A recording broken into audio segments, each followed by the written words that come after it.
हरे राम राम राम हरे हरे, हरे कृष्ण कृष्ण कृष्ण हरे हरे, हरे राम राम राम हरे हरे।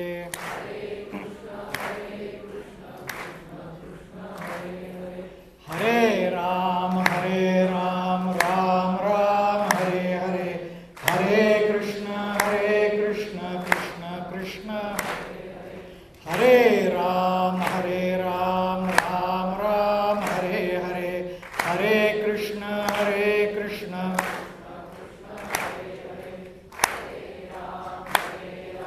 राम राम हरे हरे, हरे कृष्ण कृष्ण कृष्ण हरे राम राम राम हरे हरे,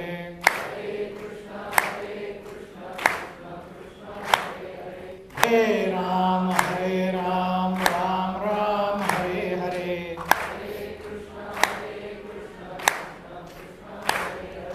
हरे राम राम राम हरे हरे,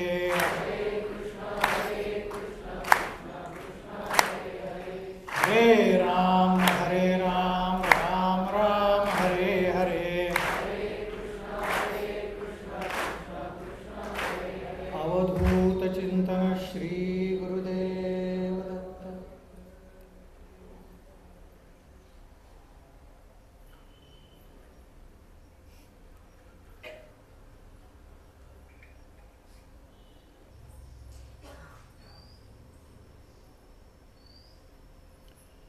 पुंडलिक वरदा हरि विठ्ठल श्री ज्ञानदेव तुकाराम, पंढरीनाथ महाराज की जय, भगवान गोपाल कृष्ण महाराज की जय, सद्गुरु मातुश्री पार्वती देवी की जय, सद्गुरु योगीराज श्री मामा महाराज की जय, सद्गुरु मातुश्री ताई महाराज की जय।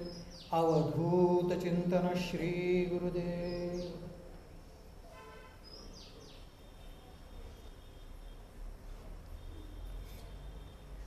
ऐसे निबा समरसे, दृष्टी जई उल्हासे, ते भक्ती पै ऐसे आम्ही म्हणू।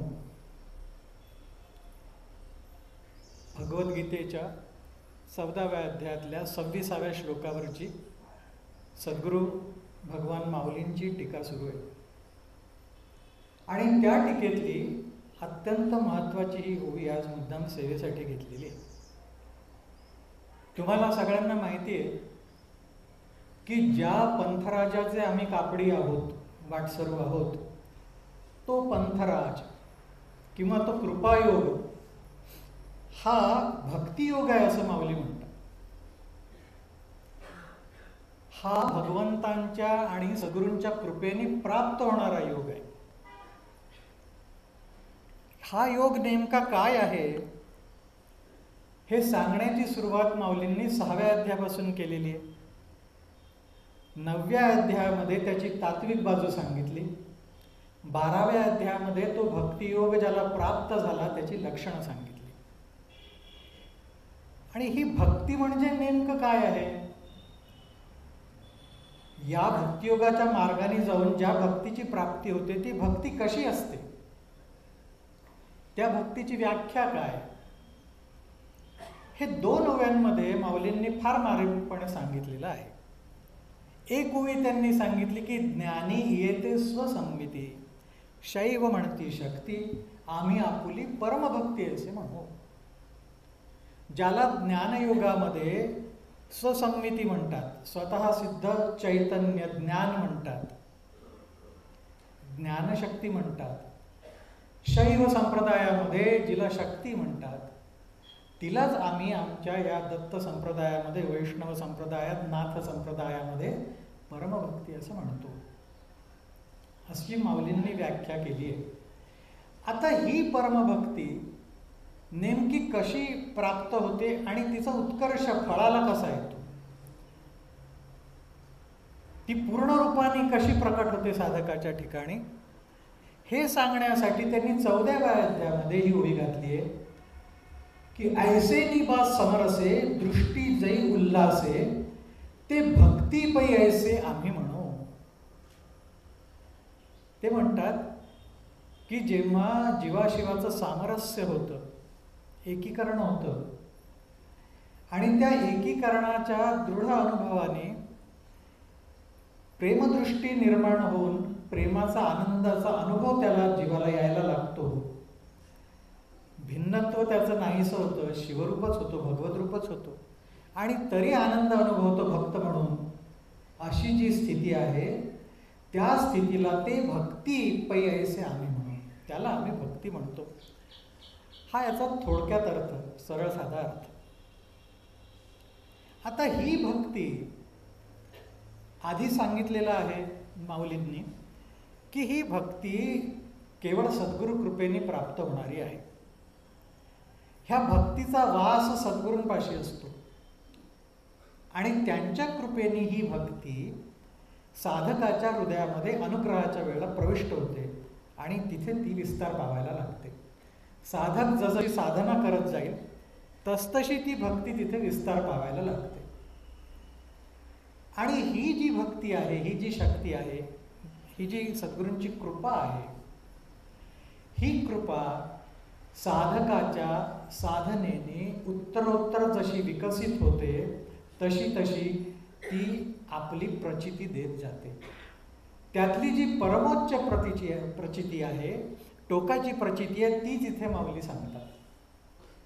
ही प्रचिती केव्हा येते, हा अनुभव केव्हा येतो, तर हा गुणातीत झाल्यावर येतो. म्हणूनच ही उभी माऊलींनी 26व्या श्लोकावर घातलेली आहे 14व्या अध्यायातल्या. हा 14वा अध्याय तुम्हाला माहिती आहे गुणत्रय विभाग योग म्हणून प्रसिद्ध आहे. सत्वरजतमा गुण सगळीकडे कसा व्याप्त आहे हे भगवंतांनी सांगितले, आणि आपल्या अंतःकरणात असलेल्या या सत्वरजतमाच्या पलीकडे कसं जायचं, गुणातीत कसं व्हायचं, गुणाच्या पलीकडे कसं जायचं हेही सांगितलं. निस्त्रयगुण्य कसं व्हायचं, हे 3 गुणांच्या पलीकडे कसं जायचं हे सांगून गुणातीत झाल्यावर काय होतं नेमकं त्याचं वर्णन करताना त्या भक्तीचा परमोच्च स्थितीचा अनुभव सांगितलेला आहे. आता या भक्तीसाठी इथे भगवंतांनी एक विशिष्ट शब्दप्रयोग केलेला आहे. ते श्लोकातच सुरुवातीला म्हणतात ते की मांच यो अव्यभिचारेण भक्तियोगेन सेवते. जो माझं सेवन, माझं भजन अव्यभिचारी भक्तीने करतो तो, त्याच्याबद्दल सांगतायत. सगुणान, त्या सर्व गुणांना तो ओलांडून जातो आणि मग काय म्हणालाय ते ब्रह्मभूयाय कल्पते. तो ब्रह्मरूप होतो, परब्रह्मरूप होतो. ही त्या परब्रह्माची पूर्ण प्राप्ती सांगितली. आता या भक्तियोगाचं वैशिष्ट्य असं आहे, कृपायोगाचं वैशिष्ट्य असं आहे की या कृपायोगाने भगवंतांची दोन्ही बाजूंनी प्रचिती येते साधकाला.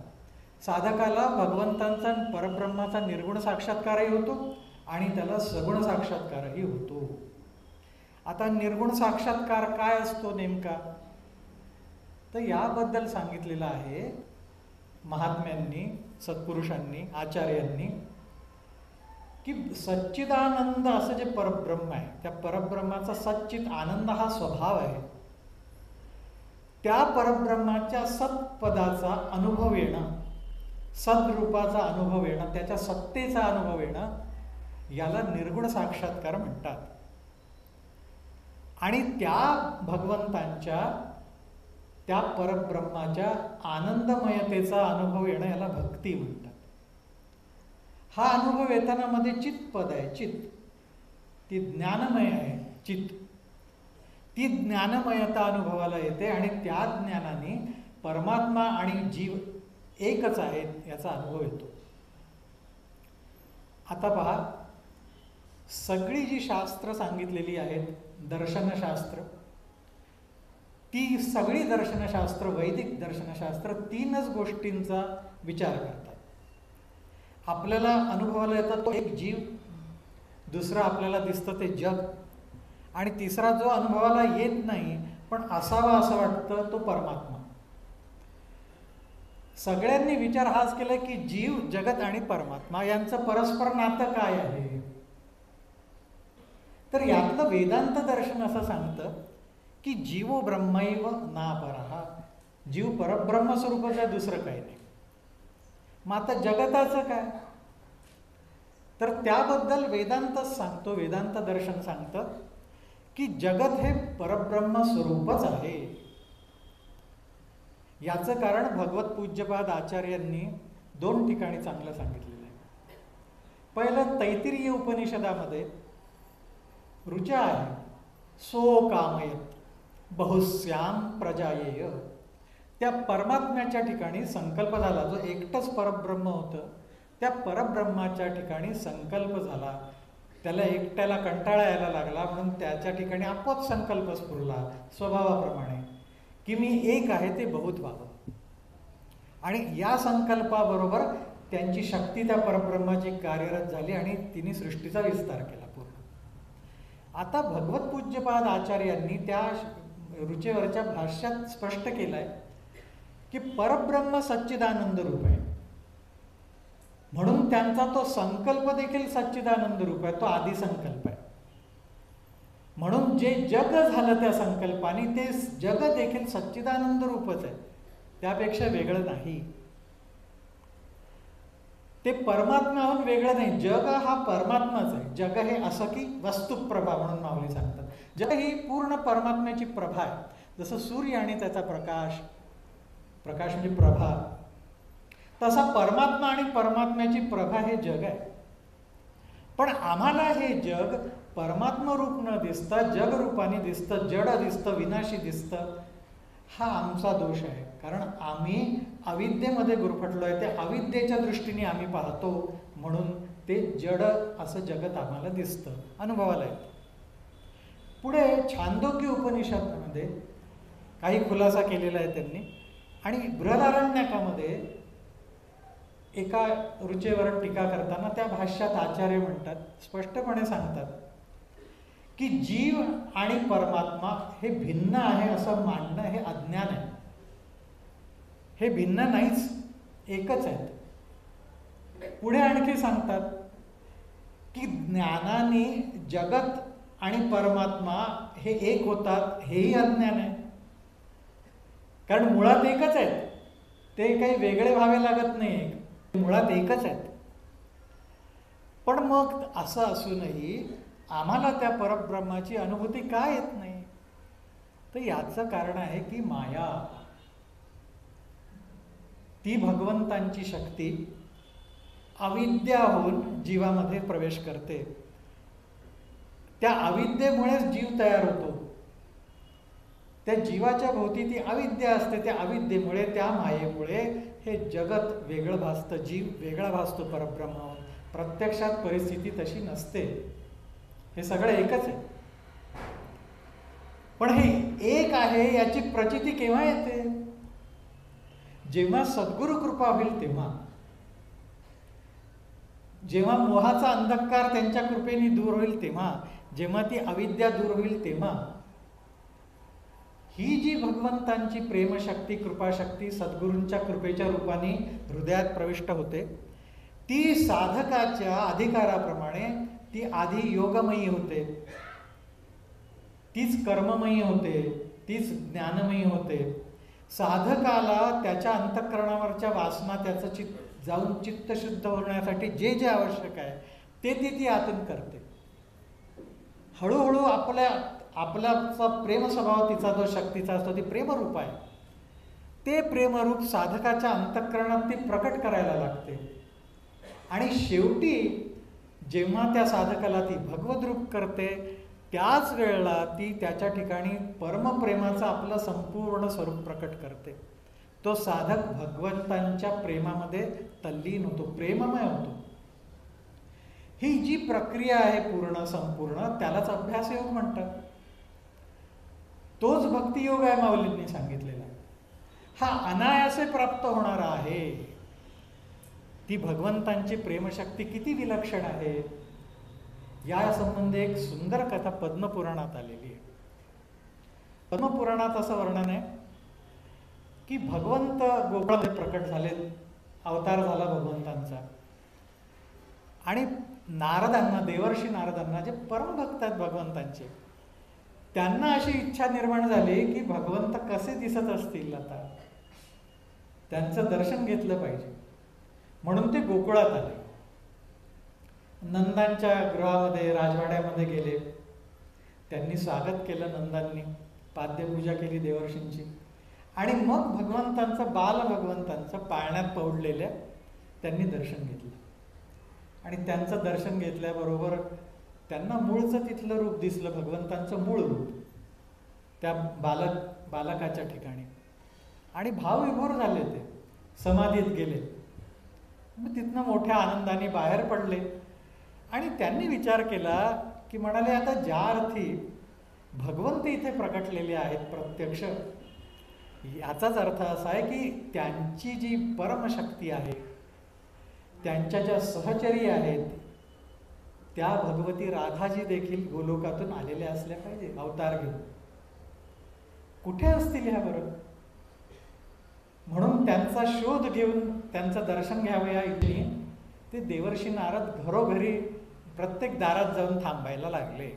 आता पहा, एवढे ते नित्यज्ञानी, त्रिकालज्ञानी असे देवर्षी, पण राधाजी कुठे ते कळेना त्यांना. म्हणून प्रत्येक दारासमोर थांबायचे, तिथून काही संवेदना येतात का बघायचे आणि पुढे जायचे.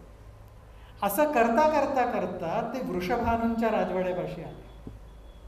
ज्या वृषभानूंच्या घरी राधाजींचा अवतार झाला होता, त्यांच्या त्या राजवाड्यापाशी आले. तिथे त्यांना तीव्र संवेदना यायला लागल्या, शरीर पुलकित व्हायला लागलं, अंगावर रोमांच यायला लागला आणि आतून जोरात नाम यायला लागलं. त्यांनी खुणगाड बांधली, इथेच काहीतरी आहे नक्की. आत गेले ते. वृषभानू समोर आले. त्यांनी स्वागत केलं देवर्षींचं आणि या या या म्हणत त्यांचं स्वागत करून पाद्यपूजा केली. आणि मग वृषभानू आत गेले आणि आपल्या कडेवर एका छोट्या बालकाला घेऊन आले. त्याला नारदांच्या चरणी ठेवलं आणि सांगितलं की हा माझा मुलगा आहे धाकटा, त्याचं नाव श्रीधामा, जो भगवती राधाजींचा धाकटा भाऊ, की ज्याच्यावर अत्यंत प्रेम होतं भगवती राधाजींचं. आणि म्हणून भगवंतांनी श्रीधाम्याचं म्हणणं कधीच डावललं नाही. त्यांना माहित होतं की हा श्रीधामा खुश राहिला की राधाजी प्रसन्न असतात, म्हणून त्याचं बोलणं कधीच डावललं नाही त्यांनी. असे ते श्रीधामा. देवर्षींनी त्याला उचलून घेतलं जवळ आणि त्याला जवळ घेतल्याबरोबर त्यांच्या नेत्रातून अश्रू व्हायला लागले. कारण तोही जन्मोजन्मीचा सहचर आहे भगवंतांचा. तोच अवतार घेऊन आला होता श्रीधामा. देवर्षींनी सांगितलं, म्हणाले, वृषभानू तू धन्य आहेस. हे बालक पुढे बलरामांचं आणि भगवान श्रीकृष्णांचं सान्निध्य मिळवणारं होईल. हे बालक त्या दोघांना प्रिय होईल, त्या दोघांचा प्रिय सखा होईल, असं त्याचं भविष्य सांगितल्यावर वृषभानूंना भरून आलं. नारद विचार करतायत की ह्या श्रीधाम्यामुळे तर मला एवढं काही, हे जे मला संकेत मिळाले, संवेदना मिळाल्या, त्या यामुळे तर आलेले, राधाजी कुठे आहेत? आणि एवढा ते विचार करतायत इतक्यात वृषभानूंनी सांगितलं की माझी एक कन्या आहे म्हणाले.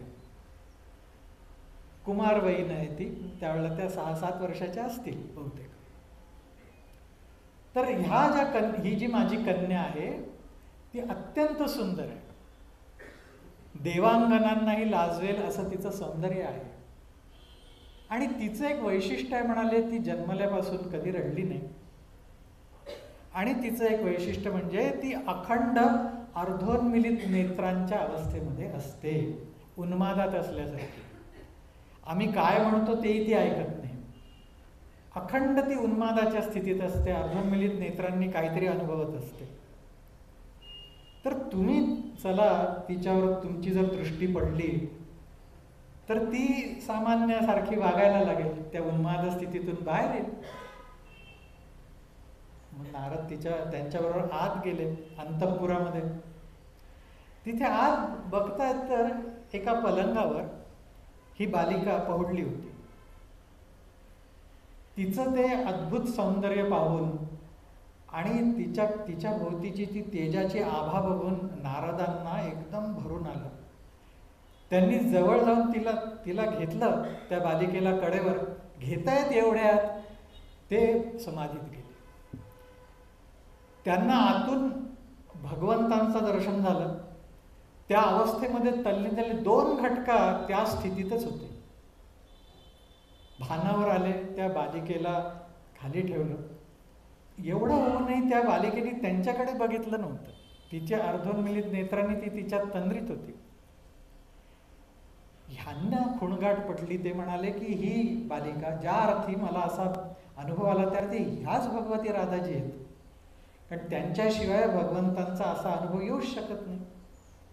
म्हणून त्यांनी त्या वृषभानु होते त्यांना प्रार्थना केली की तुम्ही जरा बाहेर थांबा. म्हणाले मला काही इथे गोष्टी करायच्या आहेत. ते म्हणाले ठीक आहे. ते बाहेर गेले आणि ते बाहेर गेल्यावर ही बालिका, तिला त्यांनी असं एक सुंदर मणिपालना नावाचं एक किंवा पाळण्यासारखं एक आसन होतं, सिंहासनासारखं पाळण्यासारखं, त्याच्यावर तिला बसवलं त्यांनी कडेवरून उतरून. ती तिच्याच अवस्थेत होती आणि यांनी तिची स्तुती आरंभली की हे आई, हे भगवती, तूच सच्चिदानंद ब्रह्म आहेस. परब्रह्माच्या सद्रूप जे आहे, परब्रह्माचा जो सदअंश आहे, त्या सदअंशाची जी संधिनी शक्ती आहे ती तूच आहे. त्या संधिनी शक्तीचा परमोत्कर्ष ज्याला शुद्ध सत्व म्हणतात ते तूच आहेस. त्या परब्रह्माच्या चिदंशाची म्हणजे ज्ञानवंशाची जी संवित शक्ती आहे ती तूच आहेस. त्या संवितचा जो परमोत्कर्ष असतो, ती परमज्ञानमयता ती तूच आहे. त्या परब्रह्माच्या आनंदमय अंशाची जी ल्हादिनी शक्ती आहे, आल्हादिनी शक्ती आहे, ती तूच आहेस. आणि त्या आल्हादिनीचा जो परमोत्कर्ष महाभाव असतो, तो महाभाव तूच आहे. हे आई, तू महाभाव रूप आहेस. तुझ्या कृपेने सिद्ध पदाला जातात, तुझ्या कृपेने देवता पदाला जातात, तुझ्या कृपेने साधक भगवतरूप होतात. हे आई, तुझी कृपा असू दे. असं सगळं त्यांनी स्तवन केलं. आणि ते स्तवन केल्यानंतर त्यांना असं मनात आलं की ही बालिका आहे तर इतकी सुंदर आहे, ही राधिका, भगवती राधिका तिच्या तरुण रूपामध्ये, मूळ रूपामध्ये, किशोर अवस्थेमध्ये कशी दिसत असेल. हिचं दर्शन कसं होईल या बालिकेचं, या भगवतीचं. इतक्यात त्यांना आतून संवेदना आली की जिथे भगवंतांचा नामघोष आहे तिथे राधाजी प्रसन्न होतात. म्हणून त्यांनी भगवंतांची स्तुती केली. आणि भगवंतांची स्तुती थांबल्याबरोबर ते बघतात तर ती समोरून ती बालिका अदृश्य झाली आणि तिथे किशोर तरुण वयातली अशी अवस्था असलेल्या भगवती राधाजी प्रकट झाली. अत्यंत तेजपुंज, ज्यांच्या तेजाकडे बघवणार नाही अशा त्या भगवती राधाजी, अत्यंत सुंदर, अत्यंत लावण्यमय. आणि त्या नुसत्या प्रकटल्या नाही, त्यांच्या आजूबाजूला ज्या नेहमी त्यांच्या सख्या असतात गोपी, त्या लक्षावधी गोपी तिथे प्रकटल्या. त्या त्यांची सेवा करत होत्या. आणि असं दर्शन प्राप्त झाल्यावर नारद धन्य झाले, कारण त्यावेळेला त्यांनी डोळे उघडून पाहिलं नारदांकडे. नारद कृतार्थ झाले. तेवढ्यात ललिता सखी पुढे आल्या आणि त्यांनी सांगितलं की नारदा, तुमचं हे मोठं भाग्य आहे की या भगवती राधाजींनी मोठ्या करुणेने तुम्हाला दर्शन दिलंय. महाभागवतांना देखील ज्यांचं दर्शन दुर्लभ आहे अशा राधाजींचं दर्शन तुम्हाला झालंय, धन्य आहात तुम्ही. ज्या भगवतीच्या दर्शनाने, ज्या प्रेमशक्तीच्या आविर्भावाने अशी अनुभूती येते, आतून परमप्रेममय होतो तो साधक, प्रेमाने ओथंबून जातो, भगवन्मय होतो. तीच कृपाशक्ती, तीच प्रेमशक्ती, तीच भगवंतांची राधाशक्ती, आल्हादिनी शक्ती, ही कृपेच्या रूपाने साधकांच्या हृदयात प्रविष्ट झालेली असते. म्हणून कल्पना करा की त्या भगवंतांच्या आणि परंपरेच्या कृपेच्या रूपाने आपलं केवढं भाग्य उदयाला आलं आहे. एवढी ती परमश्रेष्ठ अशी भगवती शक्ती त्यांच्या कृपेने आपल्या अंतःकरणात आविर्भूत झालेली आहे. आता ही भगवती ज्या वेळेला पूर्णांशाने आतून परमप्रेमरूप प्रकट करते आपलं, तेव्हा ती स्थिती माऊलींनी सांगितली की ऐसे बा समरसे दृष्टी जे उल्हासे ते भक्तिपै ऐसे आम्ही म्हणू. ती भगवती जेव्हा क्रियाशील होते आणि आतून हळूहळू त्या जीवाची शुद्धी करत, वासना शुद्धी करत, चित्त शुद्धी करत त्याला सहस्रारामध्ये नेते. तिथे सहस्रारात नेल्यावर ती स्वतःचं शक्तीपण सोडते, ती ब्रह्ममय होते. जीवाचं जीवपण काढून घेते, त्याला ब्रह्ममय करते आणि हे तिन्ही गोष्टी तिथे एकवटतात, एकरूप होतात. त्याला म्हटलं सामरस्य.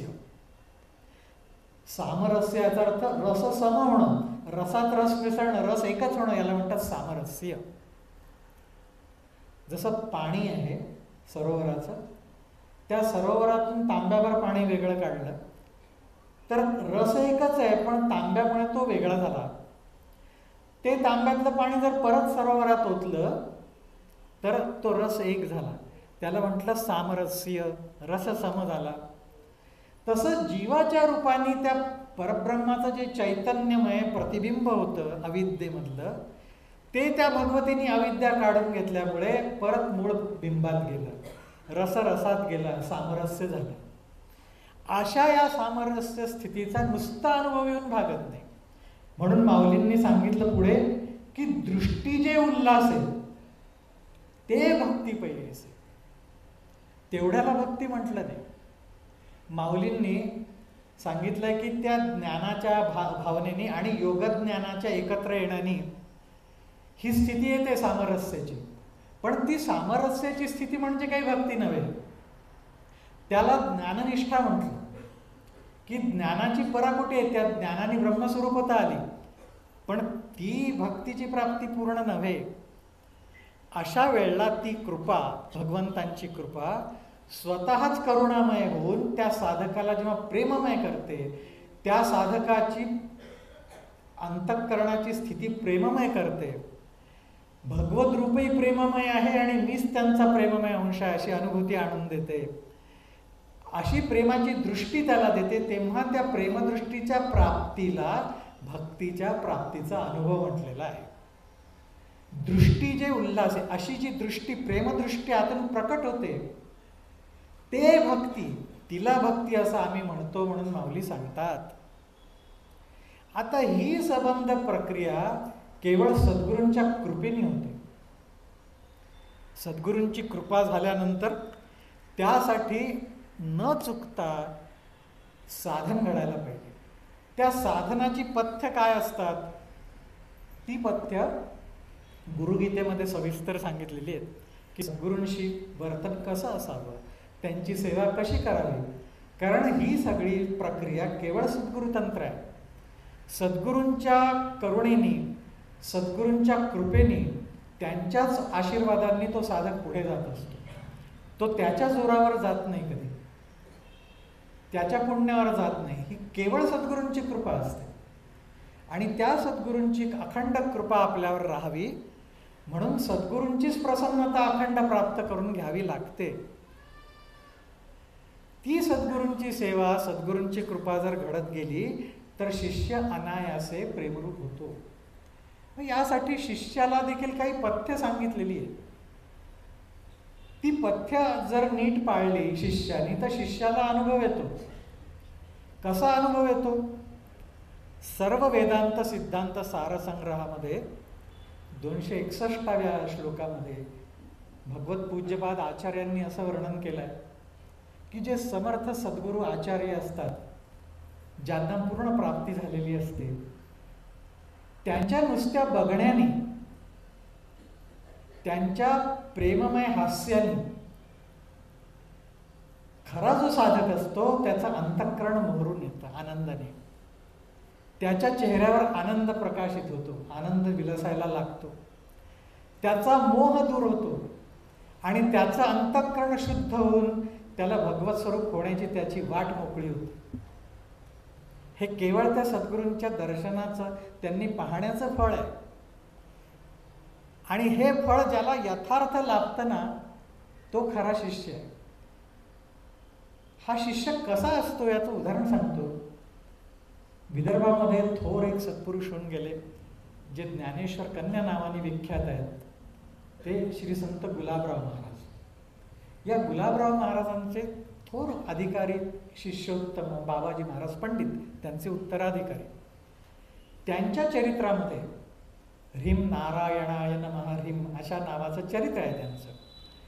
त्या चरित्रामध्ये अशी घटना सांगितलेली आहे की पहिल्यांदा जेव्हा यांची प्रत्यक्ष भेट झाली, बोलणं झालं बाबाजी महाराजांचं, तो प्रसंग नागपूरला घडला.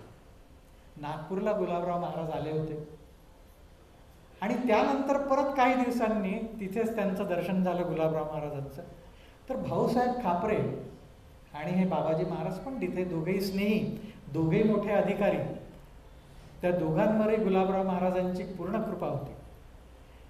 तर जे बाबाजी महाराजांना पहिल्या दर्शनातच महाराजांबद्दल खूप प्रेम निर्माण झालं आणि हेच आपले सद्गुरू आहे अशी कुठेतरी मनोमन खात्री पडली. कारण ती जन्मोजन्मीचे ऋणानुबंध असतात गुरु शिष्यांचे. तर त्यानंतर जो प्रथम भेटीचा, प्रत्यक्ष भेटीचा प्रसंग आला, त्याचं वर्णन केलेलं आहे त्या चरित्रामध्ये की जेव्हा नागपूरला जिथे उतरले होते महाराज, तिथे हे बाबाजी महाराज आणि भाऊसाहेब खापरे त्यांच्या दर्शनाला आले. त्यावेळेला महाराज भोजनाला बसले होते. एक 2-3 घास त्यांनी खाल्ले असतील इतक्यात पोस्टमननी पत्र आणलं. ते पत्र एका शिष्याने उघडलं त्यांच्या आणि वाचलं. आता महाराज त्यांची दृष्टी गेली होती काही कारणांनी जन्मानंतर, त्यामुळे ते लौकिकदृष्ट्या अंध होते. त्यामुळे महाराजांना त्या शिष्याने पत्र वाचून दाखवलं. ते पत्र अमरावतीला महाराजांचे आणखी एक अधिकारी शिष्य होते, त्यांचं नाव नानाजी कवी म्हणतात. या नानाजींच्या नातेवाईकांनी पाठवलं होतं आणि त्या पत्रात लिहिलं होतं की नानाजी अत्यासन्न आहेत, म्हणजे मरणोन्मुख स्थितीत आहेत, सिरियस आहेत, असं ते पत्र होतं.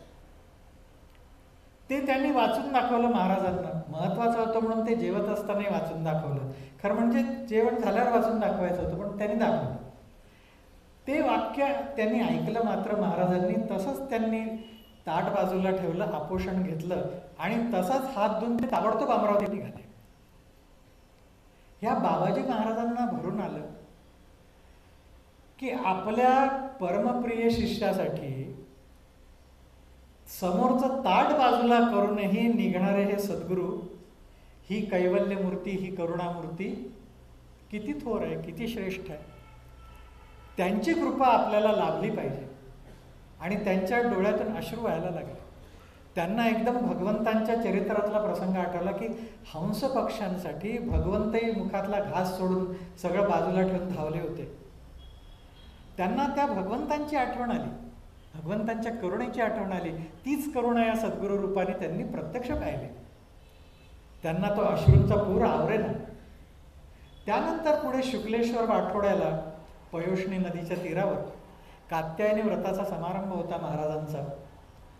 तिथे हे बाबाजी महाराज परत गेले होते भाऊसाहेब खापऱ्यांबरोबर.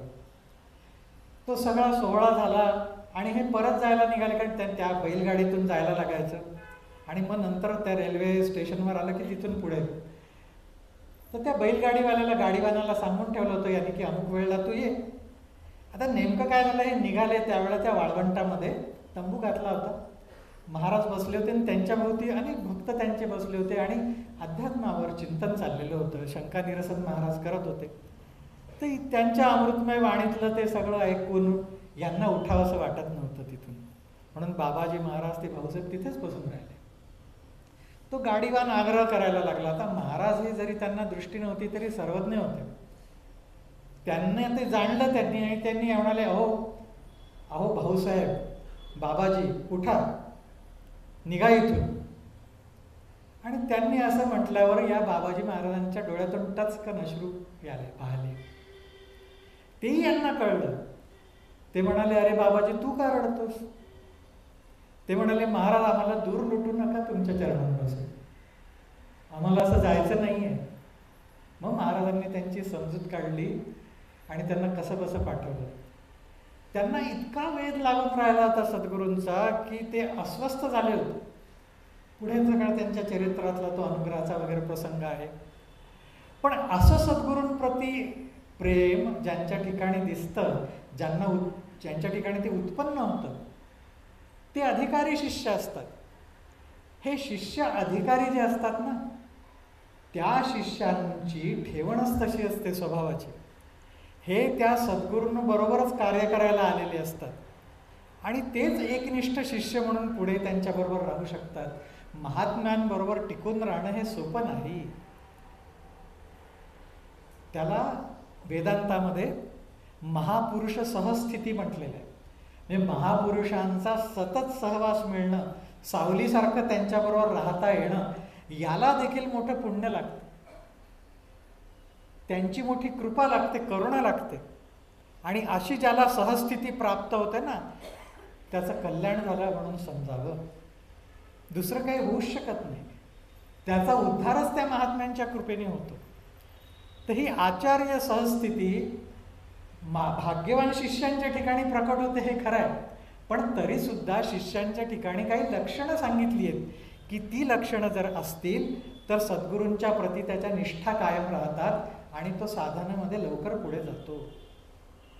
त्यातलं एक लक्षण सांगितलंय अदंभित्व. 13व्या अध्यायामध्ये ज्ञानाने, हृदयातल्या ज्ञानाने जी चिन्ह बाहेर प्रकटतात त्यात अमानित्वम, अदंभित्व सांगितलं. ही जी दांभिकता आहे ना, ती दांभिकता परमार्थाचा मोठा शत्रू आहे. म्हणून वेदांतात सांगितलेलं आहे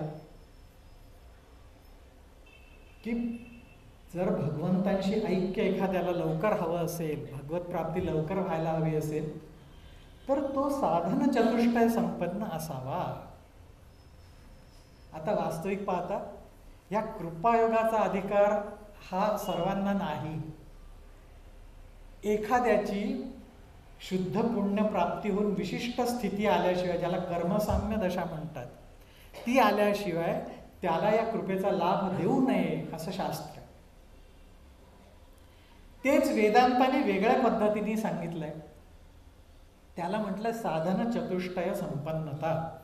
याचा अर्थ त्या शिष्याच्या ठिकाणी 4 गोष्टी आवश्यक आहेत. त्याला साधन चतुष्टय म्हटलं. 4 प्रकारची साधनं त्याच्या ठिकाणी दिसली पाहिजे. पहिलं साधन नित्यानित्य वस्तू विवेक. नित्य याचा अर्थ अखंड, कधी ज्याच्यामध्ये फरक पडत नाही ते. असं नित्य एकच परब्रह्म आहे. त्या परब्रह्माशिवाय बाकी सगळं अनित्य आहे. हे ज्याला कळतं त्याला विवेक, तो नित्यानित्य विवेक प्राप्त झाला असं म्हणतात. तो विवेक त्याच्या ठिकाणी पाहिजे. तो चित्त विशिष्ट पद्धतीने शुद्ध झाल्याशिवाय येत नाही. मग तो विवेक दृढ झाला की पुढची आणखी एक साधनाची प्राप्ती होते. त्याला म्हटलंय इहा मूत्र फलविराग. म्हणजे या लोकातल्या आणि परलोकातल्या भोगांविषयी, त्यामध्ये ज्या ज्या गोष्टी आहेत त्या सगळ्या गोष्टींविषयी अंतःकरणात वैराग्य असणं. इहलोकातल्या परलोकातल्या सर्व गोष्टींचा वीट असणं, याला कडकडीत वैराग्य असणं, याला म्हटलं विराग, वैराग्य. तिसरी गोष्ट सांगितली आहे ती म्हणजे समाधी षट संपत्ती किंवा समाधी षटक. शम, दम, उपरम, तितिक्षा, श्रद्धा, समाधान अशा 6 गोष्टींना शमषटक म्हणतात. शम वगैरे 6 गोष्टी, समाधी षटक. ह्या त्या साधकाच्या ठिकाणी असल्या पाहिजे. शम याचा अर्थ मनाचा नाश झालेला असला पाहिजे किंवा मन हे एकाग्रतेला येत असलं पाहिजे त्याचं.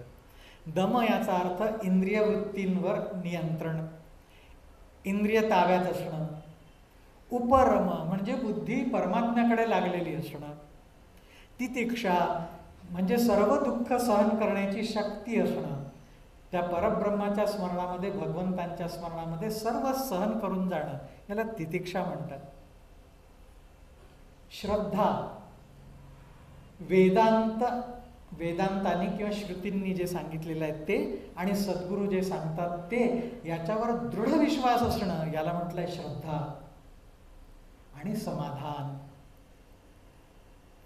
भगवंतांच्या स्मरणामध्ये नित्य चित्तवृत्ती लागून राहणं, याला म्हटलंय समाधान. हे समाधी षटक ज्याच्या ठिकाणी असतं त्याच्या ठिकाणी ते तिसरं साधन पूर्ण झालंय असं म्हणतात. आणि नंतर चौथं साधन आहे ते मुमुक्षुत्व.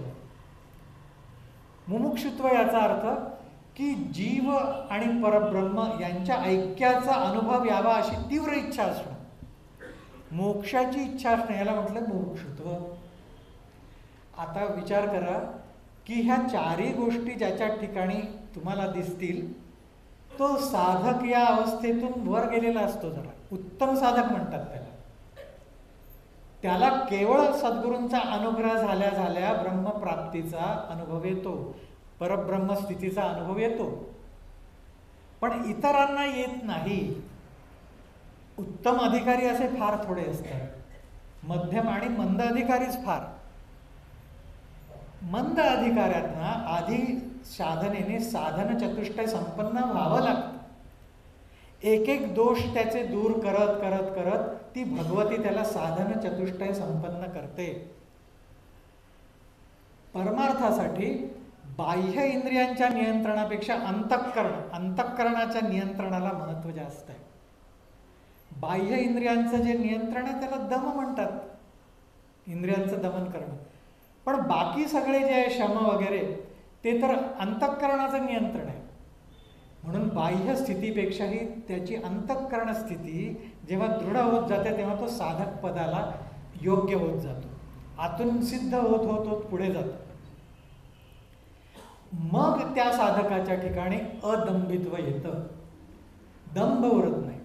नाही तर असं लक्षण सांगितलंय मनुष्य स्वभावाचं की मनुष्याला थोड्या थोड्या गोष्टींनी अभिमान प्राप्त होतो, माझ्यासारखा मीच असा दंभ निर्माण होतो. आणि तो दंभ ज्याच्या ठिकाणी निर्माण झाला त्याचा अधःपतन साधनेमध्ये निश्चित आहे म्हणून समजावं. तो साधक म्हणून टिकत नाही. याची घडलेली हकीकत सांगतो. मामांनी नृसिंहवाडीला अतिरुद्र स्वाहाकार केला होता. त्या अतिरुद्र स्वाहाकाराच्या वेळेला एक आटपाडीचा एक तरुण मुलगा, त्याच्या गरीब होता घरचा अतिशय, आणि केवळ त्या म्हणजे मामांचं दर्शन लाभावं, त्यांच्या सहवासात राहता यावं म्हणून तो तिथून वाडीला पायी चालत आला.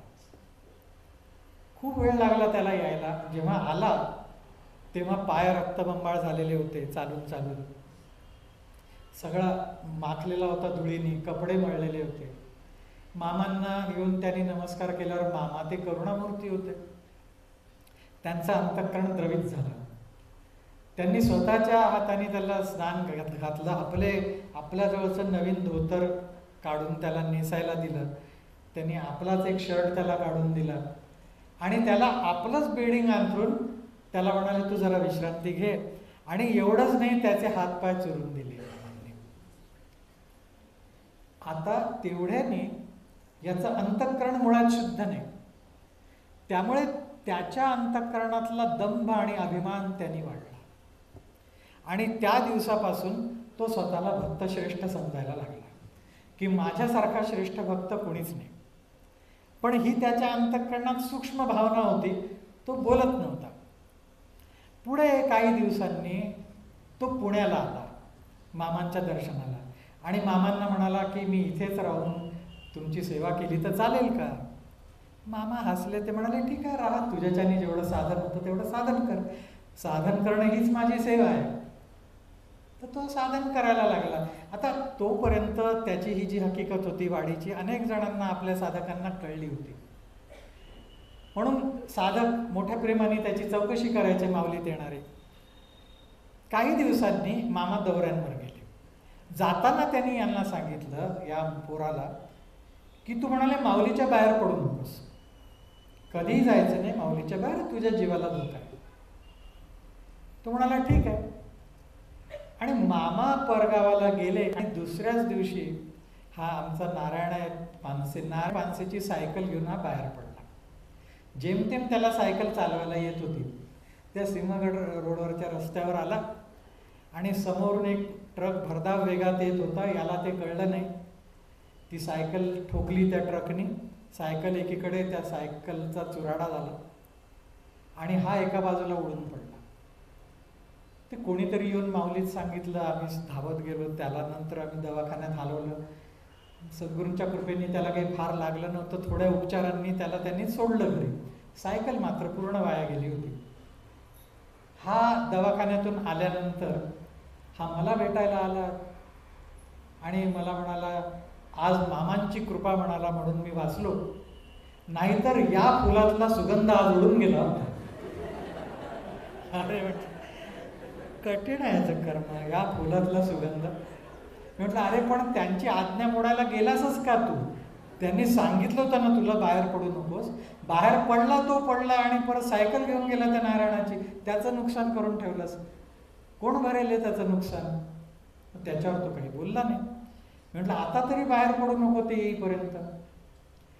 पण मामा आल्यानंतर तो बाहेर पडला आणि एक दिवशी तो बाहेर पडायचा, त्याला तो छंदच लागला. रोज बाहेर जायचा तो. ते बस माहीत झाली होती कुठल्या बसनी जायचं, मामांनी त्याच्याजवळ खर्चाला पैसे दिले होते काही, त्यामुळे रोज गावात जायचा, परत यायचा. एके दिवशी तो बाहेर गेला. गावात एक भगिनी, एक साधक भगिनी, ताईंच्या सोसायटीत त्या राहायच्या, लिमय मावशी, त्यांच्याकडे तो गेला. आता हे त्यावेळेला कोणाला माहीत नव्हतं आम्हाला.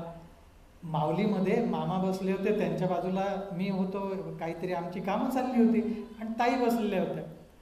ही दुपारची वेळ असेल. दुपारी साधारणपणे 3-4 वाजता हा परत आला. तो दारात आल्याबरोबर ताई एकदम ओरडल्या रागाने आणि त्यामुळे इकडे रे म्हणाले. आणि त्यांचा तो आविर्भाव बघितला आणि मामांनी मला हळूच खूण केली. ते मला म्हणाले, बया खवळली आहे, ह्या भक्तराजाचा अवतार आज समाप्त होणार. तो आल्याबरोबर ताई म्हणाल्या, तू फारच माजलास म्हणाले. तू त्या लिमय मावशींकडे गेल्यावर काय म्हणालास त्यांना, की आमच्या पायावर दूध पाणी घाला? बरं, त्यांनी म्हणाल्या प्रेमाने तू केलं ते, की मामांच्याकडून आलेलं आहे, त्यांचा अनुग्रहित आहे, माऊलीत राहतो, सत्कार करावा. आत गेल्यावर बसलाच आणि त्यांना म्हणाला की आज मामांनी माझ्या अंतःकरणात इच्छा प्रकट केली आहे की पुरणपोळी खावी. म्हणून म्हणाले त्यांना पुरणपोळी खायला लावलीस, करायला लावलीस. म्हणाले तू काय समजतोस म्हणाले तू स्वतःला. अरे म्हणाले तुला कळत नसेल, आम्हाला सगळं माहिती आहे म्हणाले. आजपर्यंत कोणाकोणाच्या घरी जाऊन तू काय काय आदर सत्कार करून घेतलास मला माहिती आहे, सांगू का म्हणाले तुला. तो थरथर कापायला लागला. त्याच्या तोंडून शब्द फुटेना आणि ताबडतोब ताईंनी जवळ एक साधक होता त्याला बोलवलं. म्हणाले याचं सामान बांध आणि आत्ताच्या आत्ता याला गाडीत बसून दे, एस टी स्टँडवर जाऊन याच्या गावी जाऊ दे. त्याला सांगितलं की परत पाय ठेवायचा नाही इथे. आणि त्याची ती रवानगी झाली आणि मग ताई शांत झाल्या. मामा म्हणाले बघ आम्ही काय सांगितलं होतं, भक्तराजांची अवतार समाप्ती अशा प्रकारे झाली म्हणाले. ताईंना ते कोणी न सांगता कळलं आणि त्याच्या हितासाठीच त्यांनी ते केलं. कारण तो जर पुण्यात राहिला असता तर त्याचा हा दंभ आणखी वाढला असता आणि त्या दंभामुळे तो साधक म्हणवायला पात्र राहिला नसता. म्हणून अशी शिक्षा करून निदान त्याला जाणीव होईल असं त्यांनी केलं. पुढे मग त्याला पश्चाताप झाला, साधन करायला लागला, तो ती पुढची गोष्ट वेगळी. पण हे अदंभित्व जोपर्यंत तो साधक एका विशिष्ट स्थितीला येत नाही तोपर्यंत त्याच्या अंतःकरणात प्रकट होत नाही. आणि ज्याच्या अंतःकरणामध्ये असं अदंभित्व प्रकट झालेलं आहे तोच केवळ भगवत रूप होऊ शकतो, ब्रह्मरूप होऊ शकतो. ती पात्रता त्याच्याच केवळ अंगी येऊ शकते. आणि म्हणून माऊलींनी सांगितलंय की ऐसे निबा, अशा सर्व सद्गुणांना प्राप्त करून जो समरस झाला त्याला हे प्राप्त होतं. भगवंतांचं असं वैशिष्ट्य सांगितलंय की भगवंत हे षड्गुणैश्वर्य संपन्न आहेत. यात परमात्म्यापाशी अनेक गुण आहेत उपजत. त्यातले जे ऐका यशस्वी औदार्य ज्ञान वैराग्य ऐश्वर्य हे साही गुणवर्य वसती जेत. ज्ञान वैराग्य ऐश्वर्य हे गुण ज्यांच्या ठिकाणी प्रकर्षाने अप्रतिहत दिसतात ते भगवंत आहेत. अशा भगवंतांच्या नित्यस्मरणात जो राहतो, त्यांची भक्ती जो नित्य करतो, त्याच्याही अंतःकरणात भगवंत प्रकट होऊन त्या भगवंतांबरोबर त्यांचे गुण प्रकट होतात. त्यामुळे त्या महात्म्यांच्या ठिकाणी देखील हेच गुण दिसायला लागतात. म्हणूनच इथे माऊली सांगतात की ऐसे निवास समरसे, असं समरस व्हायला पाहिजे. समरस होण्यामध्ये वेगळेपण न उरणं हा एक मोठा भाग आहे. त्याला माऊलींनी आधीच्या ओळीमध्ये सुंदर दृष्टांत दिला. ते म्हणतात की तेजाचा तेजोनी निघाला, परी तेजेची असे लागला, तया रश्मी ऐसा भला बोधू व्हावा. सूर्यापासून जसा सूर्याचा किरण निघतो, त्या किरणामध्ये आणि सूर्यामध्ये काही भेद नसतो, तसं त्या परब्रह्माचा अंश असलेला जीव त्या परब्रह्माशी एकरूप होणं, अशी स्थिती आली पाहिजे. असा जो ऐक्यतेचा बोध आहे तो बोध झाला पाहिजे. आणि असा जर बोध झाला तर तो बोध दोन प्रकारे होतो. त्यातला एक प्रकार आहे की जीव ब्रह्मस्वरूपच आहे, आणि दुसरा प्रकार हे जगत देखील ब्रह्मस्वरूप आहे. सगळं दृश्य जगत ब्रह्मरूपच आहे असा बोध होणं. सूत संहितेवर विद्यारण्य स्वामींची उत्तम टीका आहे, उत्कृष्ट भाष्य आहे.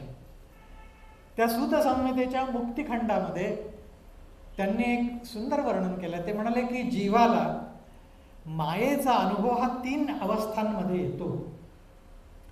पहिला त्या मायेचा अनुभव, ती अवस्था अशी असते की हे जे दृश्य जगत तो जीव बघतो ते खरं मानतो तो, आणि या जगाचा अभिमान असतो त्या जीवाला.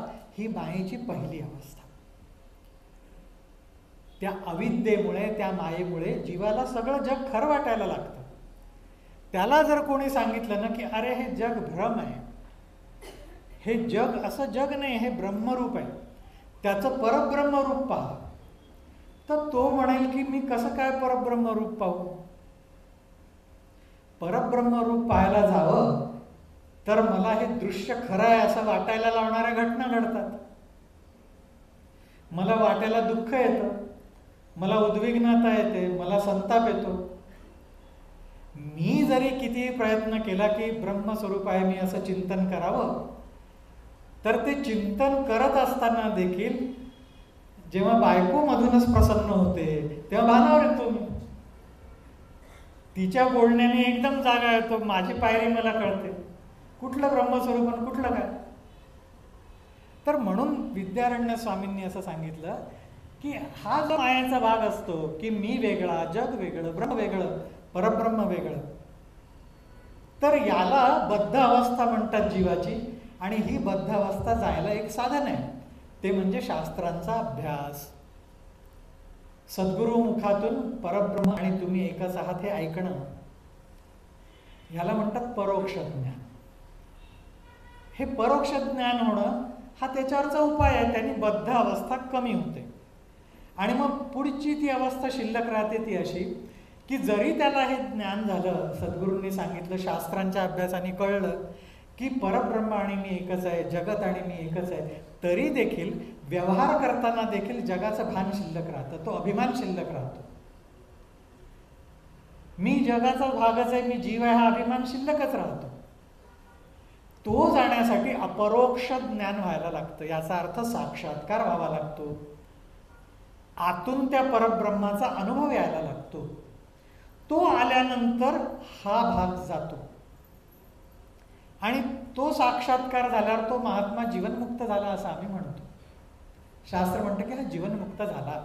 तरी देखील तो जीवनमुक्त जरी झाला तरी प्रारब्ध धरून आलेला त्याचा देह असतोच.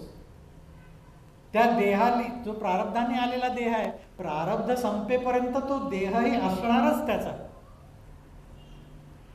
म्हणून जोपर्यंत प्रारब्धाचा अभिभव होत नाही, प्रारब्धाचा भोग पूर्ण होत नाही आणि देह पडत नाही, तोपर्यंत तो आतून जरी ब्रह्मस्वरूपाशी तदाकार झाला असला तरी जेव्हा भानावर येतो तेव्हा जगाचा आभास होतोच, त्याला देहाचा आभास होतोच. ही तिसरी अवस्था सांगितली अविद्येची. पण ती अवस्था देह पडल्यानंतर आपोआपच संपून जाते, कारण देह राहत नाही. आणि प्रारब्धामुळे जो होणारा जगाचा आभास तोही राहत नाही. तो त्या क्षणी ब्रह्मरूप होतो. म्हणून अशा ब्रह्मरूप महात्म्यांचे प्राण बाहेर पडत नाहीत असं श्रुती सांगते. ब्रह्मसूत्रातही सांगितलंय की परब्रह्मरूप महात्म्यांच्या प्राणांचं उत्क्रमण होत नाही. प्राण देहातून वगैरे बाहेर पडत नाहीत सामान्यांसारखे. तो तिथेच परब्रह्मरूप झालेला असतो, परब्रह्मातच विलीन होऊन जातो. कारण त्याला वासना शिल्लक नसतात. त्याचा लिंगदेह वासनादेह आतून पूर्ण संपलेला असतो आणि त्याऐवजी शक्तिरूपच दिव्य देह आतून त्याला मिळालेला असतो. त्यामुळे त्याला जाणं येणं काही राहत नाही. म्हणून माऊलींनी सुंदर वर्णन केलंय, का झाकली या घटीचा दिवा, नेणीजे काय जाहला केव्हा, येणे रीती जो पांडवा देह ठेवी. जर दिव्यावर एखादा घडा झाकून ठेवला तर तो दिवा आत केव्हा निघाला हे कळत नाही. अशा प्रकारे जो महात्मा ब्रह्मरूपच झालेला असतो तो आतल्या परब्रह्मात मिसळून जातो. प्राणाचं उत्क्रमण होत नाही. त्यामुळे बाहेर त्याच्या मृत्यूच्या वेळेला, देहत्यागाच्या वेळेला काहीच लक्षण दिसत नाही. देह आपोआप सुटून जातो. मगाशी आपण बघितलं मातोश्री जेव्हा ब्रह्मरूप झाल्या अशाच झाल्या.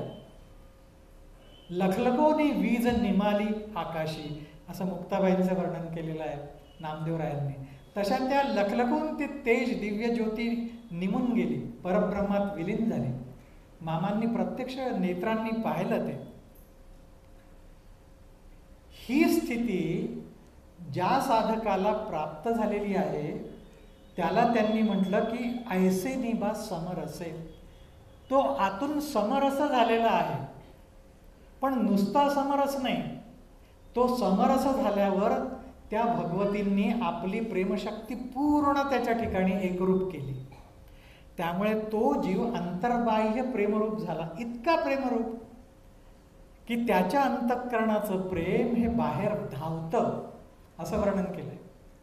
अशा महात्म्यांचं दर्शनही जो करतो तो प्रेममय होतो. त्याच्या अंतःकरणात ताबडतोब प्रेमाचा आविर्भाव होतो. जर त्याचा ऋणानुबंध असेल त्या महात्म्याशी तर त्याला आतून भावना दाटून येते की अरे हेच माझे आहेत, यांचा आणि माझा जन्मोजन्मीचा ऋणानुबंध आहे, यांच्याशिवाय माझं कोणी नाही, हेच माझे मायबाप. आणि त्याचं अंतःकरण सात्विकाने भरून येतं. हा त्या महात्म्यांच्या त्या अखंड प्रेमस्थितीचा साधकाला येणारा प्रत्यय असतो. साधक ती प्रेमस्थिती अशा प्रकारे अनुभवतो. ती प्रेमस्थिती अनुभवायला साधकाला नित्य साधना करत करत सद्गुरूंनी दाखवलेल्या वाटेने जावं लागतं. तरी गुरु दाविली या वाटा, येऊनी विवेक तीर्थ तटा, बुद्धीचा मळकटा धुतला जेणे. असा नित्य साधनेने चित्तावरचा, बुद्धीवरचा, वासनांचा मळकटा त्याने धुतला पाहिजे. तो जर तो धूत गेला तरच तो ब्रह्मस्वरूप होईल. याच जन्मामध्ये, याच देहामध्ये तो ती स्थिती अनुभवू शकेल, नाहीतर नाही. परमार्थामध्ये नुसत्या बोलण्याने काही होत नाही. असे काही काही असतात नमुने. सद्गुरू मामा असताना देखील आम्ही बघितलं. पत्र लिहून खाली लिहायचे, तुमचा लाडका शिष्य. अरे एक शिष्य ही पदवी लावून घेणंच मोठं कठीण आहे. अशा महात्म्यांचा शिष्य म्हणून घेणं यालाही मोठं धारिष्ट्य हृदयात पाहिजे. आम्ही किती ऐकतो त्यांचं, आम्ही त्यांच्या आज्ञेत आहोत का, त्यांनी सांगितल्याप्रमाणे नित्य साधन करतो का, अखंड अनुसंधान ठेवतो का, असं जर काही करत असू ना आम्ही, तर शिष्य म्हणून घ्यायला ठीक आहे. आणि लाडका तुम्हीच तुम्हाला घोषित करायचं की मीच लाडका, आणि इतका लाडका की आता जगाच्या कल्याणा माझीच विभूती, इतका लाडका मी त्यांचा. तुम्ही कोण ठरवणार आहे? असं कधी ठरवून नाही. हे अधःपाताचं लक्षण आहे. साधकांनी नेहमी लक्षात ठेवावं की माझ्या सद्गुरूंच्या दारचा कुत्राही नाही हो मी. माझ्या सद्गुरूंच्या दासांचंही दास्यत्व करावं एवढी माझी लायकी नाही. जसं मगाशी जी कथा सांगितली, भगवती राधाजींच्या दर्शनाने जे स्थितीत गेले नारद, त्यांना भानावर कसं आणलं त्या ललितेने, त्याचं वर्णन केलंय. तिने राधाजींच्या चरणीची धूळ लावली आणि तेव्हा ते भानावर आले. भगवंतांच्या भक्तांच्या चरणांची धूळ देखील आमच्या मस्तकी पडावी याही लायकीचे आम्ही नाही. सद्गुरूंनी आमच्याकडे बघावं हीही पात्रता आमची नाही. केवळ त्यांची करुणा आहे. त्यांनी करुणेने आपलं म्हटलं म्हणून एवढं माजून जायचं कारण नाही. असा माज जर आला तर त्याचा अधपात आहे, हे ठरलेलं आहे. आम्ही जेवढं तुच्छतेने राहू त्यांच्यापाशी, स्वतःला जेवढं तुच्छ समजू, जेवढं क्षुद्र समजू, तेवढा आमचा अहंकार कमी होत जातो आणि ते ब्रह्मस्वरूप वर यायला लागतं. ब्रह्मस्वरूप हे असं विलक्षण आहे की अहंकारापाशी ते नांदत नाही. जिथे अहंकार आहे तिथे ते ब्रह्मस्वरूप राहत नाही. अहम नाश झाल्याशिवाय ते ब्रह्मस्वरूपातून प्रकट होत नाही. अहंकार तर गेला पाहिजे, पण तो नाना प्रकारांनी जात असतो, असा सहजासहजी जात नाही. मामांकडे आम्ही बघितलं, एक साधक यायचे. त्यांची गंमत मामाही कधी कधी प्रवचनात सांगायचे. ते साधक येऊन नुसते मामांपाशी बसून राहायचे, कारण त्यांना रस होता लोक काय बोलतात मामांशी. लोकांनी काही त्यांच्या अडीअडचणी सांगितल्या की हे कान टवकारून ऐकणार, त्यात त्यांना मोठा रस. आणि अशा वेळेला मामांनी जर काही सांगितलं की जा रे जरा ते अमुक घेऊन ये, तर तो म्हणायचा मामा आपले चरण सोडून कुठे जाऊ नये. आणि मामांनी जर कोणी काही आणलं पेढे वगैरे, हे घे, डबाच हातात ठेवला त्याच्या एकदा, तर तो म्हणाला आनंदला एकदम, आपली आज्ञा कशी मोडू. सगळे पेढे खाल्ले त्यांनी. मामा म्हणाले पा कसा अजब आहे, काम सांगितलं की चरण कसे सोडू, आणि खा म्हटलं तर आज्ञा कशी मोडू, अशी याची स्थिती आहे म्हणाले. एक दिवशी हा तिथे बसला होता मामांच्या पाशी आणि हात जोडून बसला. बाजूला मी, नारायण, आमची काहीतरी कामं चालली होती म्हणून बसलो होतो आम्ही, दुसरं कोणी तिथे नव्हतं. हा मामांना म्हणाला, मामा मी तुमचा खरंच मोठा भक्त आहे म्हणाला. मामा एकदम त्याच्याकडे बघायला लागले की काय म्हणतं. तो पुढे म्हणाला की जसा प्रभू रामचंद्रांचे हनुमंत तसा मी तुमचा हनुमान, माझं नावच हनुमान प्रसाद आहे म्हणाला. त्याचं नाव खरंच हनुमान प्रसाद होतं. माझं नाव हनुमान प्रसाद आहे. मामांनी ते ऐकलं, त्यांना हसू आलं. मामांनी काहीतरी कारण काढून त्याला बाहेर पाठवलं आणि मला म्हणाले, हा कसला हनुमान प्रसाद, हा हनीमून प्रसाद आहे म्हणाले. असं स्वतःला घोषित करून काय कोणी श्रेष्ठ होतं का, असं कोणी भक्तराज होतं का, मुळीच नाही. ती स्थिती, तो अधिकार प्राप्त करून घ्यावा लागतो आणि तो अखंड साधनेशिवाय मिळत नाही. अखंड साधनारत राहणं,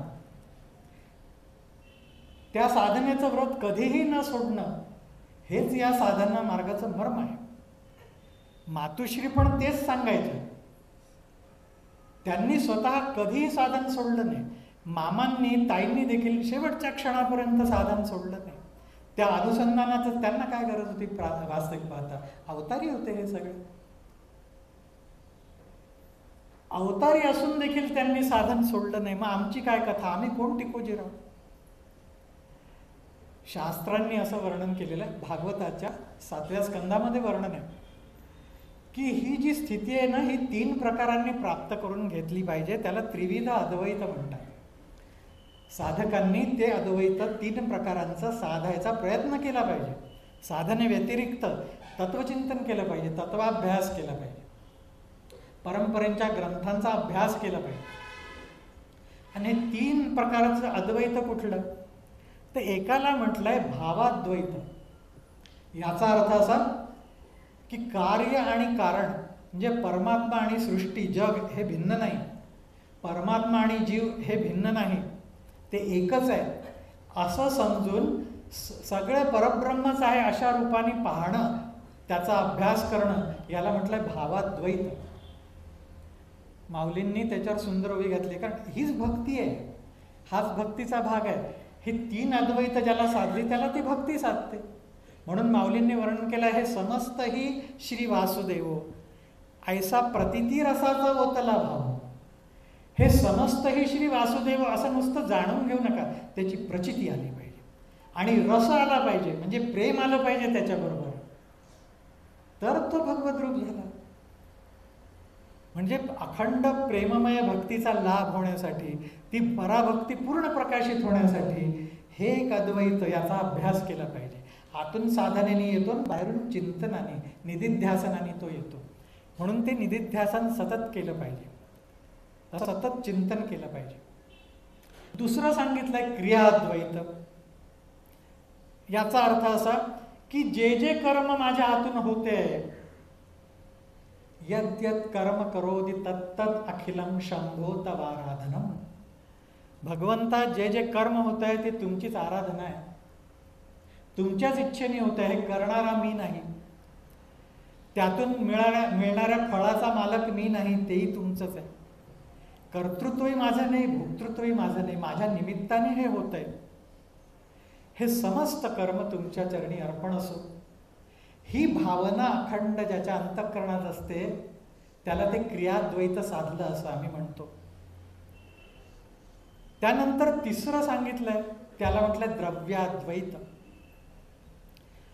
म्हणजे मी आणि माझं अशी भावना जिथे जिथे तुमची आहे, हे घर माझं, ही मुलंबाळं माझी, ही संपत्ती माझी, ही इस्टेट माझी, हा मी, ह्या सगळ्या मी माझेपणाच्या भावना ह्या माझ्या नाही आहेत, हे सगळं भगवंतांचं आहे, असा विचार करून हे सगळं भगवंतांप्रती अर्पण करणं, हे सगळं भगवत रूपच आहे असं चिंतन करणं, याला म्हटलंय द्रव्याद्वैत.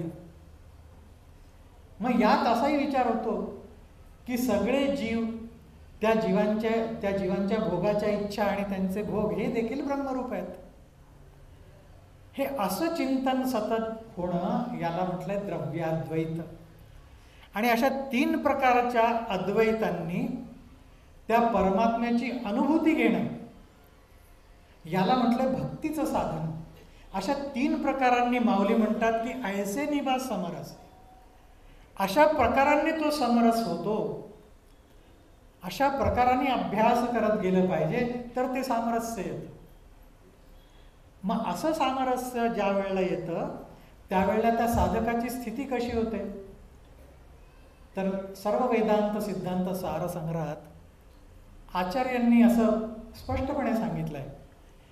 ते म्हणतात की असा जो साधक असतो ना, त्या साधकाचं शरीर परमार्थाला अनुकूल होतं. कसं होतं?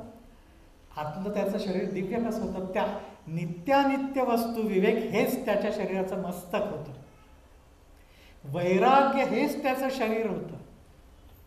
शमाधी 6 संपत्ती हीच त्याची 6 अंग होतात. म्हणजे 2 कान, 2 डोळे, मुख आणि नाक. आणि मुमुक्षा, मोक्षाची इच्छा, भगवत प्राप्तीची इच्छा हेच त्याचे प्राण होतात.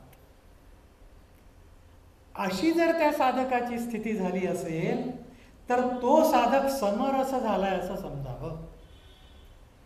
तो साधक, त्याला सामरस्य प्राप्त झालाय असं म्हणावं. आणि असं सामरस्य प्राप्त झाल्यानंतर देखील दृष्टी जे उल्हास आहे, आतून त्या प्रेमाचा अनुभव येऊन प्रेमाचा ओलावा निर्माण होणं, ब्रह्मस्वरूप होऊनही परत भक्तरूप म्हणून त्यांच्यापासून वेगळं होणं, आपल्याच त्या प्रेमभावनेने भगवंत वेगळे मानणं आणि भक्तीचा अनुभव घेणं. व्यवहार जसं एकाच दगडामध्ये देव कोरलाय, भक्त कोरले आहेत, देऊळ कोरलाय कैलास लेण्यामध्ये, तसं एकाच त्या ब्रह्मस्वरूपामध्ये 3 प्रकारे वेगळं होणं. भक्त, भजक आणि भज्य. भज्य म्हणजे भगवंत, भक्त आणि भजक एक असतो साधक, आणि त्यामध्ये जो व्यवहार होतो त्याला म्हणतात भक्ती. माऊली म्हणतात की देव देवळ परिवारू की जे कोरुनी डोंगरू, तैसा भक्तीचा व्यवहार का न. तसा भक्तीचा व्यवहार त्या स्थितीमध्ये होतो. म्हणून तिला अद्वैती भक्ती म्हटलं, ज्ञानोत्तर भक्ती म्हटलं. असं 3 प्रकारे अद्वैतही सिद्ध झालेलं असतं. त्याचं एकरूपता आलेली असते, पूर्ण तदाकारता, समरसता आलेली असते, पूर्ण प्रेमभाव आलेला असतो. आणि अशा स्थितीमध्ये जी प्रकट होते ती पराभक्ती आहे. माऊली जो पंथराज म्हणून सांगतात, जी ज्ञानोत्तर भक्ती म्हणून सांगतात, जो भक्तियोग म्हणून सांगतात, जो अभ्यास योग म्हणून सांगतात, त्याचा निष्कर्ष हा आहे, त्याची फलप्राप्ती ही आहे की तो साधक असा अखंड प्रेमरूप होऊन जातो. त्या भक्तीची अनुभूती, त्या प्रेमाची अनुभूती तेव्हाच येते का? नाही. हा असा विलक्षण मार्ग आहे की दीक्षेच्या क्षणापासून त्या प्रेमाची अनुभूती यायला सुरुवात होते. साधकाच्या अंतःकरणात त्या दीक्षेने विवेक निर्माण होतो, हळूहळू वैराग्य स्थिरावायला लागते, त्याचे अनुभव यायला लागतात आणि प्रेम देखील यायला लागतं. तेच प्रेम वेळोवेळी अष्टसात्विक भावाच्या रूपाने त्याच्या अंतःकरणात प्रकट व्हायला लागतं. त्याचा अहंकार दूर व्हायला लागतो, त्याचं मी माझे पण दूर व्हायला लागतं. त्याला आतूनच कळायला लागतं की मी वेगळा, या सगळ्या मायेपासून मी वेगळा, मी अविद्या नाही, मी माया नाही, मी ब्रह्मस्वरूप आहे, मी देह नव्हे, मी अंतःकरण नव्हे. चिदानंद रूप शिवोहम शिवोहम, मी चिदानंद रूप शिव आहे, भगवान भगवत स्वरूप आहे, दुसरं काहीही नाही. अशी चिंतनाची धारा अविरत लागली पाहिजे. माऊलींनी एक सुंदर दृष्टांत दिलाय की जेव्हा दाटून आलेले मेघ समुद्रावर वर्षतात ना, तेव्हा असं दृश्य दिसतं, कधी बघायला मिळालं तर बघा की त्या अखंड पाण्याची धारा ढगातून समुद्रापर्यंत दिसते. अशी अखंड प्रेमाची धारा हृदयातून भगवंतांमध्ये समर्पित व्हायला लागली की त्याला भक्ती म्हटलंय. ते अनुसंधान नित्य राहणे याला भक्ती म्हटलेलं आहे. जयासी भक्तीची येतुली प्राप्ती, ते कैवल्या ते परवते सर म्हणते. ज्याला भक्तीची एवढी प्राप्ती होते ते मोक्षालाही तुच्छ समजतात. त्या भगवंतांच्या प्रेमापुढे, त्या सद्गुरु प्रेमापुढे बाकी सगळं तुच्छ. ती अनुभूती येते की सर्वाभूती भगवत भाव. तो आधी सद्गुरु भावाने प्रकटतो, मग तोच भगवत भाव म्हणून प्रकटतो. पंत महाराज बाळेकुंद्रीकर त्यांचं सुंदर पद आहे की नाही रे मी नाही रे, सद्गुरु सर्व ठाई रे, द्वैता द्वैता जीव कल्पना, विराली आनंद डोही रे, नाही रे मी नाही रे, सद्गुरु सर्व ठाई रे. सद्गुरु रूपच होऊन टाकलेलं आहे मी, दुसरं काही नाहीच आहे. आणि म्हणून एक सुंदर दोहा आहे, ते म्हणतात, ते ज्यांनी दोहा रचलं ते संत म्हणतात की जब मैं था तब हरी नाही. जेव्हा मीपणा माझ्या ठिकाणी होता तेव्हा देवन सद्गुरु मला समजत नव्हते. जब मैं था तब हरी नहीं, अब हरी है मैं नाही. आता ते भगवंतच आहेत, सद्गुरूच आहेत, आता मीपणा नाही. याचं कारण सांगतात, याचं कारण जब मैं था तब हरी नहीं, अब हरी है मैं नाही. कारण काय तर प्रेम गली अति साकरी तामे दोन समाई. ही प्रेमरूप गल्ली, प्रेमाचा बोळ इतका अरुंद आहे की एका वेळेला एकच जाऊ शकतो, त्यात दोन मावत नाहीत. यातून आता जाणारा मी उरलाच नाही, भगवंतच. असा भगवत प्रत्यय हा नित्य साधनेने या मार्गामध्ये, या पंथामध्ये प्राप्त होतो. म्हणून हा पंथराज आहे, सर्वश्रेष्ठ मार्ग आहे. आपल्या नशिबाने आणि त्या परंपरेच्या करुणेने हा मार्ग आपल्याला लाभला आहे, प्राप्त झालेला आहे. म्हणून मामा सांगायचे, ताई सांगायचे तसं, न उठता न मागता आयुष्यभर साधन आणि साधनच केलं पाहिजे. प्राधान्याने साधन केलं पाहिजे. संसार काय तो होतोच आहे आणि तो सावरून न्यायला सद्गुरू समर्थ आहे, पण मूळ दृष्टी अखंड परमार्थाकडे असली पाहिजे. मातुश्रींनी तेच केलं. अखंड परमार्थाच्या पलीकडे काहीच केलं नाही त्यांनी. अखंड परमार्थ, अखंड सद्गुरु चिंतना व्यतिरिक्त, भगवत चिंतना व्यतिरिक्त काहीच केलं नाही त्यांनी. आणि म्हणूनच तर याच देहात भगवत रूप. त्यांचा अधिकार केवढा मोठा. एक आपले साधक होते जुने, त्या साधकांना एकदा मातुश्रींचं दर्शन होणं अत्यंत दुर्लभ आहे, कारण त्या फार थोर आहेत. जसं राधाजींचं दर्शन अत्यंत दुर्लभ, तसं त्यांचंही दर्शन अत्यंत दुर्लभ. कारण राधाजींच्या निकट सखींमधल्या एका सखींचा तो अवतार आहे मातोश्रींचा. एक साधक आपले होते, त्यांच्या साधनेमध्ये एकदा मातोश्री समोर आल्या त्यांच्या. त्या समोर आल्यावर त्यांनी साष्टांग दंडवत घातला आणि मातोश्रींना म्हणाले की आज माझं भाग्य धन्य की आपलं दर्शन झालं. नाही तर सद्गुरू मामा सांगतात की आपलं दर्शन होणं दुरापास्त आहे, आपलं दर्शन होत नाही. तर असं का? तर त्यांनी हसून उत्तर दिलं. त्या म्हणाले, अरे तुमच्यासाठी सख्या आहे ना, म्हणजे मामा आहेत ना, ते तुम्हाला सांभाळून नेता येत ना, आणि मला सतत येता येत नाही. याचं कारण म्हणाले की भगवंतांनी, स्वामी महाराजांनी माझ्याकडे महासिद्धांना मार्गदर्शन करण्याचं कार्य सोपवलेलं आहे. आता पहा, महासिद्धांनाही ज्या मार्गदर्शन करतात एवढा मोठा अधिकार त्या मातोश्रींचा आहे. त्यांच्या नुसत्या स्मरणानेही धन्यता प्राप्त व्हावी एवढा अधिकार. म्हणून मामा नेहमी प्रवचनात कधीही मातोश्रींची आठवण झाली नाही असं व्हायचं नाही. आमच्याही असं सांगायच्या, असं म्हणून त्या आईंनी सांगितलेलं सांगायच्या आणि त्यांना गैर यायचं. असं प्रेम ऐक्य सद्गुरूंशी होणं, भगवंतांशी होणं, हे नित्य साधनेने त्यांच्या कृपेने साधतं. आज मातोश्रींच्या पुण्यतिथीच्या निमित्ताने आपण त्यांच्या पावनचरणी प्रार्थना करूया की तुमच्या कृपेने आमचंही साधन अखंड हो, आमची ही बुद्धी तुमच्याच चरणी राहो आणि या जन्मात आमचं कल्याण हो, अशी आपण सगळे त्यांच्या चरणी प्रार्थना करूया. आणि ही झालेली सेवा त्यांच्याच चरणी समर्पित करून थांबूया. पुंडलिक वरदा हरी विठ्ठल, श्री ज्ञानदेव तुकाराम, पंढरीनाथ महाराज की जय. विठ्ठल विठ्ठल विठ्ठल विठ्ठल भगवान गोपाल कृष्ण महाराज की जय. सद्गुरु मातुश्री पार्वती देवी की जय. सद्गुरु भगवान श्री मामा महाराज की जय. सद्गुरु मातुश्री ताई महाराज की जय. अवधूत चिंतन श्री गुरुदेव.